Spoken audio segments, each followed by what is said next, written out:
flying from the north, they're going to be able to take lighter fire and perhaps even pick off drones, as mentioned. There's Zero actually moving out now.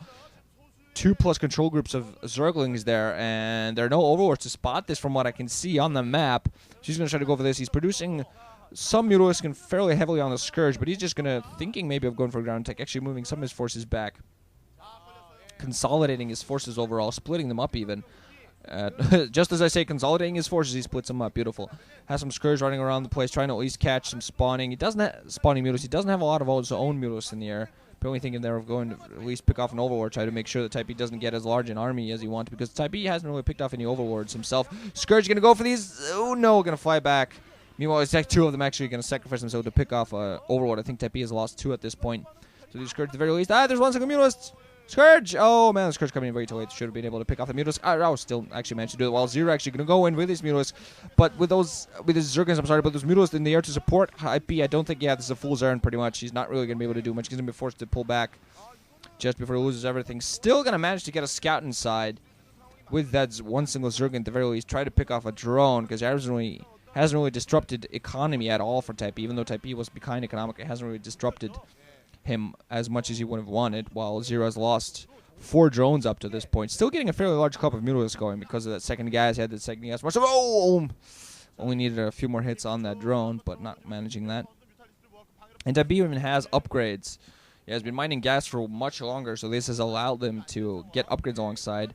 And if Zero doesn't do the same, as the game goes on, this is going to find a weakness. Oh, allowing Type B to get 3 Zerglings. Okay, 2 of them instantly get picked off. So the rest of the other one kind of does one single Zergling. Really hard, especially with the positioning of the building. It's really hard for it to manage to do any sort of damage. Also with 2 Zerglings hunting it down. So at least you're going to be able to run around inside, get some scouting going. Yeah, this really is having the makings of a fairly long ZVZ. Type B has a large force of Mutalisks out there, and they do have Carapace upgrades, which means they become so effective in Mutalisk battles. They survive a lot more shots, and he might even thinking of going and trying to pick off even more drones.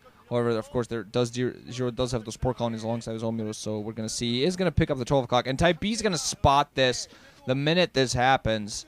Apparently, oh man, just going with the Zerg, they're being irritating. He's going to force Zero to fly with his Mutas. We're going to see whether this is actually a distractionary tactic, whether this is going to allow Type B to move with his own Mutas and try to do some sort of attack. He's actually not thinking of doing it, just has a few Zerglings that are gone. Actually, he has Mutas moving closer to the middle. But Zero has somewhat caught up. He has Carapace 1 upgrades on his own Mutalisks, so, but I'm not quite sure whether he has a large enough number yet to engage. Some of his Scourge have been used to at least picked off, I think, 2 Overlords overall, so that is a help. He did, holding Type B back. Has almost all of his Overlords, meanwhile, camped at his own base so he doesn't get them picked off. 12 o'clock position is going to be engaged. This is going to be forced. Oh, no, he's actually going to fly back. He's going to at least force the Mutalisk coming in. Some Zerglings actually following up. And Mutalisk waiting on the south. They're actually going to go for an attack while Zero's flying off base. Almost losing. Man, that hatchery is in serious danger. Now Type B is going to try to force an engagement. Again, going to go for 12 o'clock. Do some heavy damage to it. Scourge coming in as well. Zero is going to be forced to cancel that. Oh, just showing the heavy amount of Mutas that Type B has. Just because of that huge amount of Mutas being able to do such heavy damage to that hatchery. Yeah, Zero thought of going for the 12 o'clock just because it was closer to his reinforcement route, but still it didn't really help him out. If he had gone for lower right-hand position, the less chance that it would have gotten spotted, but the reinforcement route would have been absolutely atrocious for him. So Type B just scouting around, seeing if there are any hidden locations. Zero actually doing the same thing. Both players have a fairly large number of forces on the ground. Zero is going to expand while he's actually trying to spot whether Type B expands himself. Try to stay ahead economically, try to get the 12 o'clock going yet again. He was forced to cancel at one time. Thankfully, actually had enough time to cancel. I don't think that base was very far from actually morphing in at that point. Let's see here. Wow, just 2 base on 2 base. Both guys mining. Economically speaking, I think they're fairly close. Type B actually going to take the 6 o'clock. I think economically speaking, they're fairly close. Despite Zero having gotten that 12 hatch, an earlier natural expansion, he didn't have his gas as long. He doesn't have the Carapace 2 upgrades that Type B has now, and also he lost drones where Type B did actually not lose any as far as I could tell. Type B actually going for that 12 o'clock yet again while Zero moving in with some Mutas to pick off the Zergling, but Type B is going to go very heavy in the Mutas to go for this. Is going to force... No, Zero's actually not going to engage. Yet again, allow to cancel. fly with his own mutas back to his base. He probably knows he has a smaller number of mutas. He really does not want to force. This is actually, I like this play from Type B. He's trying to force an engagement that he knows he's going to win simply because of his numerical superiority and his upgrade superiority, especially because of that. As soon as he got that Carapace 2, he wanted to go out. He wanted to try engagement because he knew he would have won it. Queen's Nest coming in for 0. Oh, thank you, dear sweet deity. Whatever, I say deity because there's so many different deities out there. You know, whatever. Whatever your religion is, just pray to it. Because we're going to have Hive Tech. We're going to have some freaking Hive Tech in a ZVZ. Freaking finally. Zero actually getting a second Spore Colony inside of his main alongside. Because look at that freaking huge sprawling number of mutas. But Zero, yeah, still on 2 bases. He's at least, because he's not been allowed to expand twice, at least going to try to use his... I'm actually surprised he hasn't put down a production hatchery, but he's going to try to use this, at least to his advantage. Definitely a Scourge flew in there. Definitely spotted that that Hive coming up. Actually, a 4th Creep Colony coming down. Actually, not bringing out both bases. Just he's adding in spores at the premium. He's going to be forced to play defensively, defend his own tech as well. Still getting a large number of mutas. Carapace 2 finally ready for him too. Carapace 2 ready to, yay, ready to go. But both players just Type B. I still feel that Type B, especially with getting the 6 o'clock down, he's going to be in a superior advantage, superior situation, especially economically. Just running around with his Zerglings trying to peter at those locations, peter at those defenses. But if Zero actually gets allowed to get his tech up and get those Devourers going, he's going to be fairly good. He's actually getting a Queen. This most likely for, yeah, wow.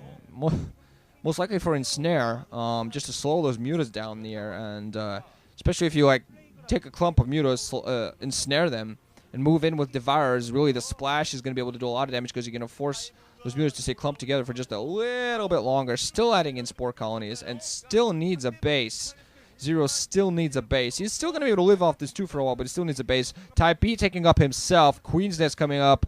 Okay, this could have the makings of the best CVZ I have seen in ages. Seriously, Scourge come inside just to act as a spotter. Greater Spotter is on the way, so that's the problem with ZVZ going to Hive Tech, is that it takes a while to get that tech going. And while you get that tech going, you are fairly vulnerable. That's exactly why he's going for all those Spore Colonies, just to, you know, not to allow Type B to take advantage of the vulnerability. Mutas are meanwhile going to think of attacking from the north side. Are going to go for this Greater Spotter because he knows he takes the Greater Spotter out. That's going to be it. But Ensnare did go off. Ensnare goes off on those Mutas, so at the very least they're going to try to escape. Not going to manage to do it as well. Scourge and more Mutas coming on the opposite side. Still some Spore Colonies alongside those Mutalisks helping engage. Type B, though, has the Weapons 1 upgrade, so definitely at a disadvantage otherwise. Queen coming in, at least to try to take some of that splash, taking some of those Glaive Worm hits. Zero, meanwhile, has a very, very quick reinforcement with at least some of his Mutas coming in. Both of these players just attacking from all sides. Not really sure. Ensnare finally goes away, but I think in the end, Zero's going to come out top. He seems to have a lot more forces in there. He does. He's going to be able to pick this off, coming out ahead with a lot of Mutalisks. One single Ensnare really helping him out, despite Type B having that weapons advantage. One single Queen also coming in to take a few of those hits. Did have Carapace too, so was able to survive that. Type B instantly going to go for an attack. There are some Scourge there, try to at least hold him off. Picking off, I think, 1 or 2 Mutalisks there. Try to go for an attack, and Type B, meanwhile, has gotten a small number of Mutalisks to reinforce, getting Spore Colonies. One single Spore Colony at this 6. We're going to see what actually comes up in time. Yeah, it is going to come up in time, but Type B really needs... Oh, instantly goes down. Second Spore Colony coming in as well. Type B going to move in with some Scourge and Mutalisks, try to at least force Zero back. And, oh, one Ensnare going off. Would have been even better if he'd gotten it on all of those